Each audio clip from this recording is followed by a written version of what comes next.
Hello everyone, and welcome to the Blue Valley North Library Media Center website. Today we're going to talk about using PowerPoint to take notes. I'm going to go to an example so you can see what you're going to end up doing.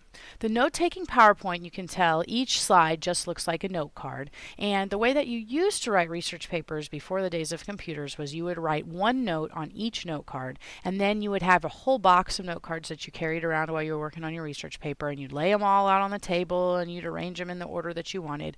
And luckily, now that we have things like PowerPoint, we don't have to do that anymore. So in this sample, we're going to see some things about how to take notes, and then we'll show you how to organize them so that you can get them in the right order for your paper, and you won't ever have that moment where you sit down at a blank document and you don't know what to write.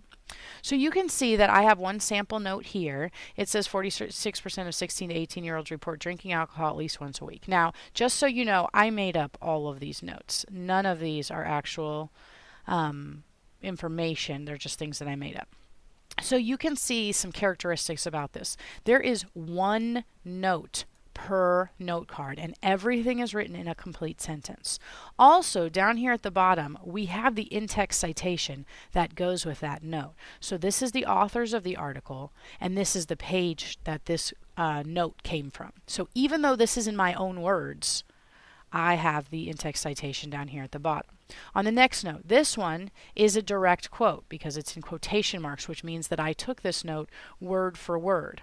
Also, it came from an article that does not have an author. That's why I used the first one or two words of the title in quotation marks for my in-text citation along with the page number. Now let's go back to this idea about direct quotes.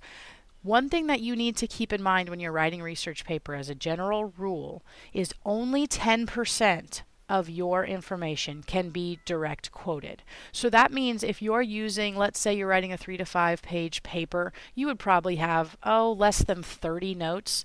That means only 3 of them can be direct quotes. So what you need to do when you're taking notes is take notes that are in your own words, like this one. Make sure you're not copying and pasting from an article onto your note card. You need to put it in your own words on the note card. This one happens to be 2 sentences long, but it's still talking about one idea. Also, again, this is another note from that same article that does not have an author. And I think this is the last one that I have. And it's a note that came from the Walker and Jones article. So now let's say that we're done taking notes. I only have 5 notes here, but you'll have a lot more than that. And let's say that we've got all the information from the articles and we want to start organizing it. What you can do is you can click down here at the bottom, the 4 little slides.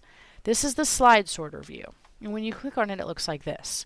What you can do is you can change the background by right-clicking of each of your note cards to kind of color code them. So I'm going to make, let's say this one is going to be part of my first body paragraph. All my first body paragraph is going to be yellow. This one goes in the same paragraph. So I'm just kind of organizing according to my essential question sheet. This note goes in my second body paragraph, so I'm going to make it a different color. Let's say I'll make it this blue color. This one goes in my introduction, so I'll make my introduction, I'll just pick a different color, this green. And this one is for my second body paragraph also, so I'm going to put it in that same blue color. So you can go through and color code all your notes. Then all you have to do in slide sorter view is click and drag into the order that you need. So the yellow is my first body paragraph, the blue is my second body paragraph, and these will be notes that answer those essential questions for your essential question sheet. Once I have all of my notes organized the way I want them, I can go back down here to the bottom and I can click on Normal View. And then you can see next to the Slide tab, there's an Outline tab. And this is the magic part. When you click on that, it puts all of your notes in the order that they go with their in-text citations. And you could basically copy and paste this into a Word document and you have your whole paper written, except you have to go in and make your own analytical statements. As a general rule, every note deserves 1 to 2 sentences of your own analysis, telling us what that note means to your argument. So this is what you will use to take your notes and write your paper.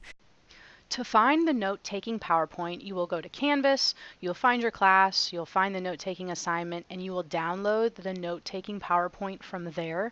And once you have that downloaded, you can put it wherever it is that you want to work on it. You can save it into your Google Drive, you can put it in OneDrive, wherever you want to save that, and you can work on your notes and then use those to eventually write your paper. So hopefully this helps you. If you have any questions, please don't hesitate to contact us. We will help you, and we hope that you have an easy time taking notes. Thanks for watching.